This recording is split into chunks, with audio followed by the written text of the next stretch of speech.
Hello students, welcome back to science analysis YouTube channel. Students, आज की इस video में हम वियोजन अभिक्रिया को पढ़ेंगे परिभाषा और सूत्र के साथ, यानी परिभाषा और उदाहरण के साथ साथ। तो पूरी वीडियो को एंड तक देखना स्टूडेंट्स। आपको परिभाषा और इसके उदाहरण बहुत ही अच्छी तरीके से आज की इस वीडियो में मैं आपको बताऊँगा। तो चलिए स्टूडेंट्स, आज की इस वीडियो को शुरू करते हैं।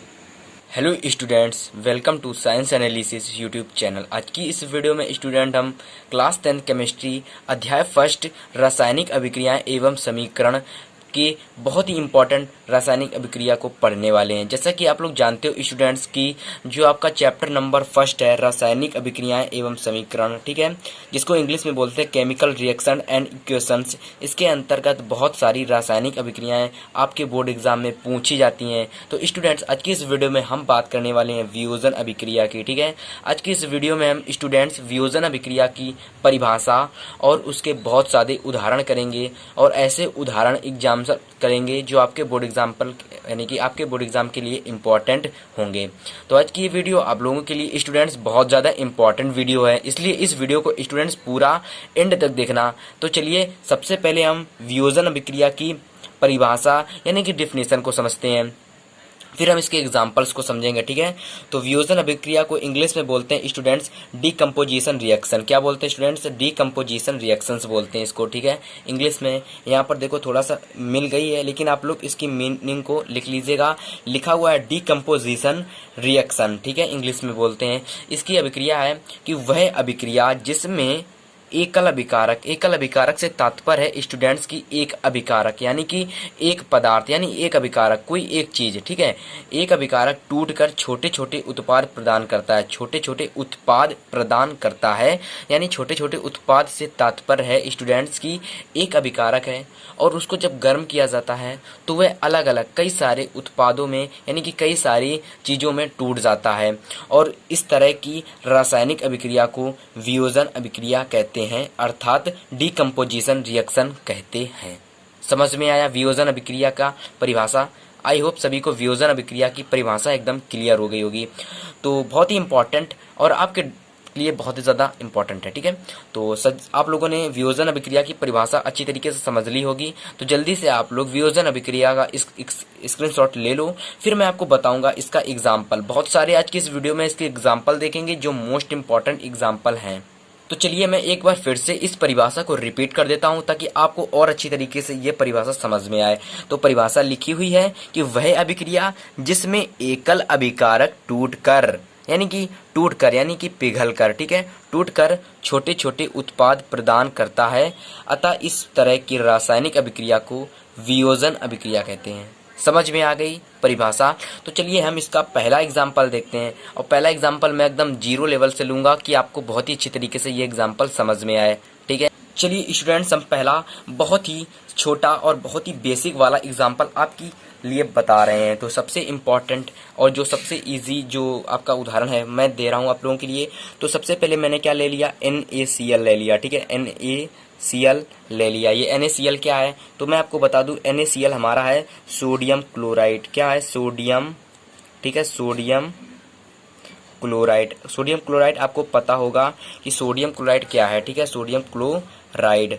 ये सोडियम क्लोराइड क्या होता है? जब हम लोग इसको गर्म करते हैं स्टूडेंट, जब हम लोग इसको गर्म करते हैं तो हमें पता चलता है कि सोडियम क्लोराइड को गर्म करने के बाद Na निकलता है और Cl अलग निकल जाता है, यानी कि सोडियम और क्लोरीन अलग निकल जाते हैं। तो एक तरफ हमारा Na आ गया जिसे इंग्लिश में क्या बोलते हैं? सोडियम बोलते हैं, ठीक है, सोडियम हो गया, और दूसरी तरफ हमारा क्लोरीन यानी कि क्लोराइड, ठीक है, बाहर निकल जाता है।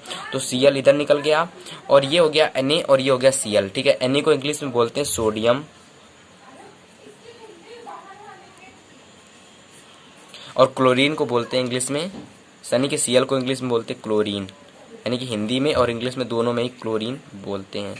तो ये आपका समझ में आ गया एक पहला एग्जाम्पल, ठीक है। इस एग्जाम्पल को मैं आपकी कॉपी पे लिख दूंगा इधर, तो आपको बहुत ही अच्छी तरीके से समझ में आ जाएगा। अभी तो मैंने अभी एक एग्जाम्पल लिया जिसमें मैंने NaCl को गर्म किया, समझ रहे हो ना, NaCl को गर्म किया और दो अलग अलग उत्पाद बना दिए, ठीक है। तो इसको मैं अपनी कॉपी पर नोट डाउन करता हूँ, आपको फिर अच्छी तरीके से समझ में आ जाएगा। अभी तो मैंने यहाँ पर एक NaCl ले लिया था, ठीक है, NaCl को मैंने लिया था और इसको जब मैंने क्या किया था, इसको जब हम लोग गर्म किया था, ठीक है, इसको मैंने क्या किया था? गर्म, तो यहाँ पर मैंने ये निशान बना दिया, ठीक है। तो मैंने क्या किया, इसको जब गर्म किया तो दो चीज़ें निकल के आ गई। तो पहला हमारा निकल के आ गया Na, जिसको इंग्लिश में बोलते हैं सोडियम, और दूसरा हमारा निकल के आ गया स्टूडेंट Cl, जिसे हम लोग क्लोरीन बोलते हैं, ठीक है। Na को इंग्लिश में सोडियम बोलते हैं, Cl को इंग्लिश में क्लोरीन बोलते हैं, यानी हिंदी में।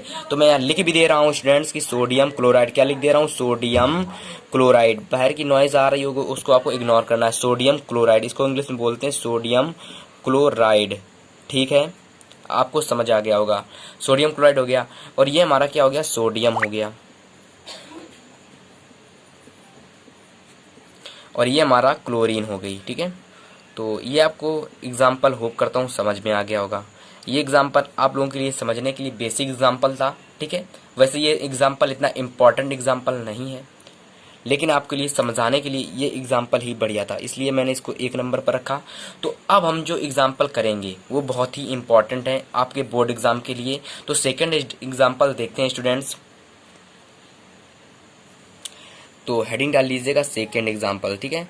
सेकंड एग्जाम्पल हमारा है कि फेरस सल्फेट, यानी कि फेरस सल्फेट को जब गर्म करते हैं तो क्या बनते हैं। और इस एग्जाम्पल को आप लोग VVIMP अपने कॉपी पर लिख लीजिएगा, कितना इंपॉर्टेंट है वो मैं आपको बता दूंगा लास्ट में। तो ये एग्जाम्पल जो मैं बता रहा हूँ VVIMP एग्जाम्पल है आप लोगों के लिए, ठीक है। VVIMP बहुत ही ज़्यादा मोस्ट इंपॉर्टेंट एग्जाम्पल कह सकते हो आप इसको, ठीक है।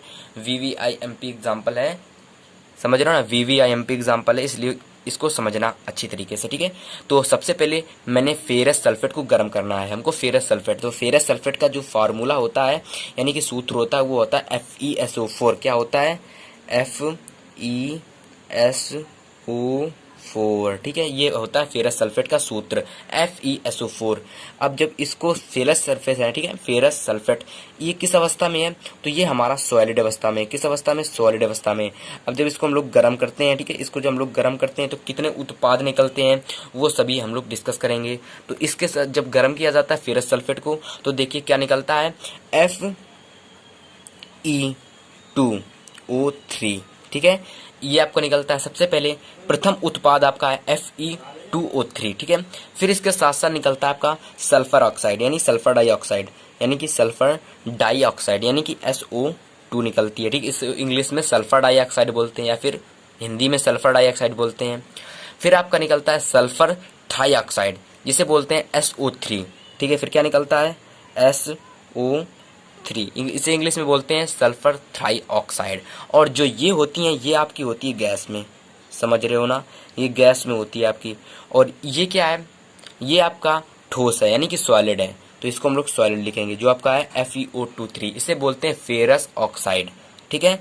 तो यहाँ पर मैं लिख दे रहा हूँ, ये हमारा फेरस सल्फेट, ये है हमारा फेरस ऑक्साइड, ये हमारा है फेरस सल्फेट। तो यहाँ पर मैं लिख दे रहा हूँ, आप लोग लिख लेना फेरस सल्फेट, ठीक है, ये हमारा। और स्टूडेंट्स ये हमारा जो उत्पाद है इसे हम लोग बोलेंगे फेरस ऑक्साइड, क्या बोलेंगे, फेरिस ऑक्साइड। तो मैं लिख दे रहा हूँ फेरिस ऑक्साइड, फेरस ऑक्साइड,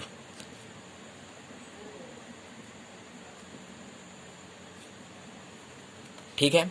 और ये क्या है हमारा, ये हमारा सल्फर डाइऑक्साइड है, ये हमारा सल्फर थाइऑक्साइड है। तो आप लोग इसको लिख लेना, ठीक है। तो मैंने 2 एग्जाम्पल आपको बता दिए हैं, मोस्ट इंपॉर्टेंट पहला एग्जाम्पल बता चुका हूँ। तो बहुत सारे एग्जाम्पल, यानी कि 2 से 3 तो पढ़ेंगे जो इंपॉर्टेंट है, और इन सभी को आप लोगों को बहुत ही अच्छी तरीके से लर्न कर लेना है, लर्न। क्योंकि जब आप लोग लर्न कर लोगे तो आपको बोर्ड एग्जाम में सोचने और समझने की जरूरत नहीं पड़ेगी। जैसे ही आपको अब ये अभिक्रिया इंपॉर्टेंट कैसे है ये मैं बताऊंगा कैसे इंपॉर्टेंट है। तो ये आपके बोर्ड एग्जाम के लिए इंपॉर्टेंट ऐसे है कि आपसे बोर्ड एग्जाम में पूछ दिया जाएगा कि फेरस सल्फेट को गर्म कीजिए और बताइए क्या बनता है। तो इसमें आपका एक क्वेश्चन भी बन गया। तो क्या एग्जाम्पल में क्वेश्चन पूछा जाएगा, इसी से रिलेटेड स्टूडेंट्स पूछा जाएगा कि फेरस सल्फेट को जब गर्म करते हैं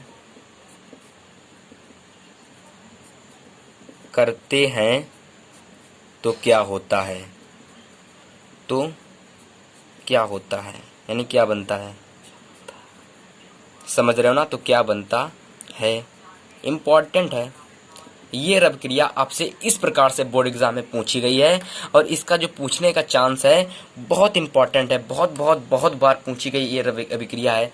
ये अभिक्रिया आपसे बोर्ड एग्जाम 19, समझ रहे हैं, 19, 20, 18 हर साल पूछी जाती है। अगर हम बात करें 2020 में पूछी गई है, 19 में पूछी गई है, 18 में पूछी गई है। बहुत इंपॉर्टेंट रासायनिक अभिक्रिया है स्टूडेंट्स आपके बोर्ड एग्जाम के 2022 के लिए, क्योंकि 21 का बोर्ड एग्जाम तो नहीं हुआ था तो वहाँ पर तो नहीं पूछी गई होगी, लेकिन 20, 19, 18 और 17 में भी पूछी गई होगी, लेकिन नहीं लिखा हुआ है। ठीक है, तो पूछा जाएगा कि फेरस सल्फेट को गर्म करते हैं तो क्या बनता है। तो आप लोग बता दोगे जब फेरस सल्फेट को गर्म करते हैं तो सल्फर यानी कि फेरिस ऑक्साइड बनती है, सल्फर डाइऑक्साइड बनती है, सल्फर थ्राइऑक्साइड बनती है। तो इस प्रकार से ये अभिक्रिया हमारी हो गई जो मोस्ट इंपॉर्टेंट है, सेकंड हो गई। तो चलिए तीसरी मोस्ट इंपॉर्टेंट अभिक्रिया को देखते हैं स्टूडेंट्स। तो चलिए स्टूडेंट्स तीसरी मोस्ट इंपॉर्टेंट वियोजन अभिक्रिया के उदाहरण को देखते हैं। ठीक है, तीसरा उदाहरण आप लोगों के लिए बहुत ज़्यादा इंपॉर्टेंट है। ठीक है, तो पूरा इंपॉर्टेंट है, सब कुछ इंपॉर्टेंट है आज की इस वीडियो का, तो पूरा सब कुछ अच्छी तरीके से समझ जाओगे तो आपके लिए बेहतर रहेगा।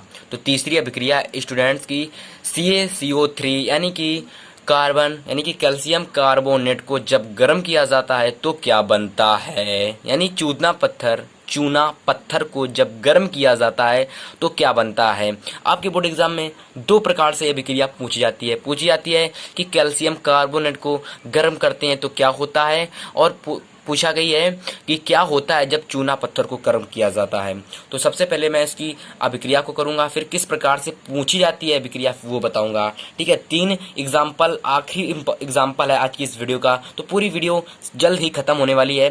पूरी वीडियो को लाइक कर देना, ठीक है, मतलब इस वीडियो को लाइक कर देना। तो जल्दी से मैं लिखता हूँ अभिक्रिया क्या है, CaCO3 ये हमारा क्या है, ये हमारा है कैल्शियम कार्बोनेट। अब जब कैल्शियम कार्बोनेट को गर्म किया जाता है तो क्या बनता है आज की इस वीडियो में, यानी कि इस एग्जाम्पल हमको यही बताना है। तो देखो हमने इसको किया गर्म, अब जब गर्म किया तो बनता है सबसे पहले आपका कैल्शियम ऑक्साइड। क्या बनता है, कैल्शियम ऑक्साइड, यानी जब कैल्शियम कार्बोनेट को गर्म करते हैं तो सबसे पहले बनता है कैल्शियम ऑक्साइड। क्या बनता है, कैल्शियम ऑक्साइड। तो यहाँ पर मैंने लिख दिया CaO, ये क्या हो गया, कैल्शियम ऑक्साइड हमारी हो गई जो बिल्कुल सॉलिड फॉर्म में पाई जाती है, समझ में आया। इसके बाद हमारी निकल जाती है कार्बन डाइऑक्साइड। क्या निकल जाती है, कार्बन डाइऑक्साइड बाहर निकल जाती है CO2, और ये हमारी गैस के रूप में पाई जाती है, आपको पता भी होगा। तो इस प्रकार से मैं इनके नाम लिख देता हूँ, फिर मैं अच्छी तरीके से अभिक्रिया में समझा दूंगा आपको। तो इसका जो नाम होता है स्टूडेंट्स वो होता है चूना पत्थर। क्या होता है, चूना पत्थर, आपको समझ में आ गया होगा, चूना पत्थर इसका नाम होता है। अब बात करें इसका नाम क्या होता है, तो इसका नाम होता है कैल्शियम ऑक्साइड। क्या होता है, कैल्शियम ऑक्साइड। ठीक है, आज की ये लास्ट अभिक्रिया है और VVIMP है, मैं लिखना भूल गया, अभी लिख दूंगा, कैल्शियम ऑक्साइड, और ये हमारी है कार्बन डाइऑक्साइड। ठीक है, कार्बन डाइऑक्साइड, डाई क्यों, क्योंकि ऑक्सीजन पर 2 चढ़ा हुआ है, कार्बन डाइऑक्साइड। ठीक है, कार्बन डाइऑक्साइड। तो जब हम लोगों ने चूना पत्थर, ठीक है, जब हम लोगों ने चूना पत्थर को गर्म किया, जब हम लोगों ने कैल्शियम कार्बोनेट को गर्म किया, अब आप कहोगे ये किस चीज का निशान है, ठीक है, ये आपके ताप का निशान है। ठीक है, ये आपके ताप, जब हम किसी चीज को गर्म करते हैं तो उसे ताप बोलते हैं, और ताप को हम लोग डिनोट करते हैं इससे। तो हमने CaCO3 यानी कि कैल्शियम कार्बोनेट को गर्म किया तो हमारा बना कैल्शियम ऑक्साइड, बना कार्बन डाइऑक्साइड।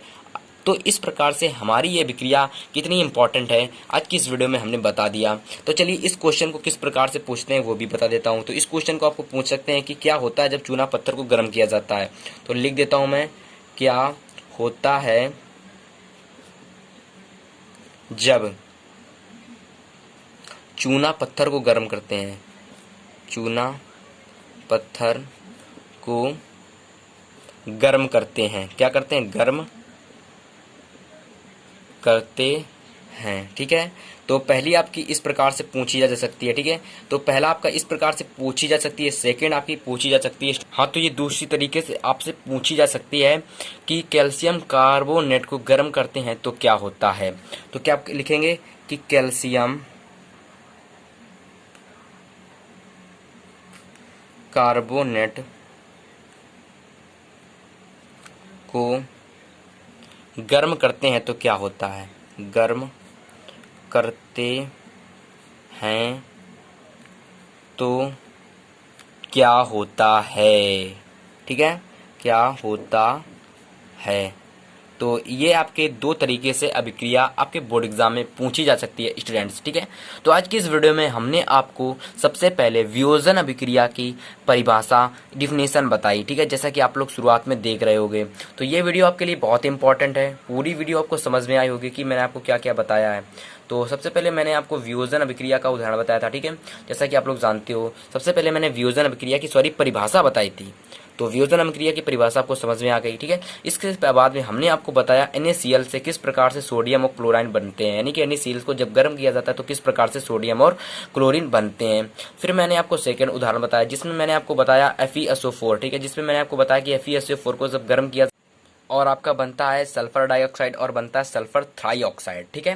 फिर मैंने आपको बताया कि ये अभिक्रिया आपके बोर्ड एग्जाम में किस प्रकार से पूछी जा सकती है, ठीक है, जैसा कि लिखा हुआ है। फिर मैंने आपको तीसरा एग्जाम्पल बताया जो कि मोस्ट इंपॉर्टेंट है कि कैल्शियम कार्बोनेट को गर्म करते हैं तो क्या बनता है, कैल्शियम ऑक्साइड बनती है, और कैल्शियम क्या बनता है, कार्बन डाइऑक्साइड बनती है।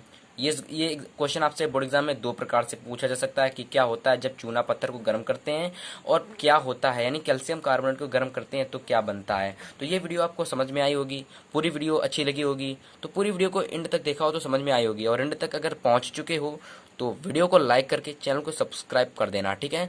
तो बहुत सारे मैंने वीडियोस बना रखे हैं क्लास 10th के लिए, तो उन सभी वीडियोस को देखो और पढ़ाई करो अपनी, ठीक है।